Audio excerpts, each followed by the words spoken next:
Oké, nou ja.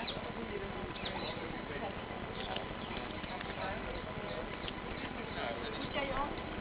Jongens.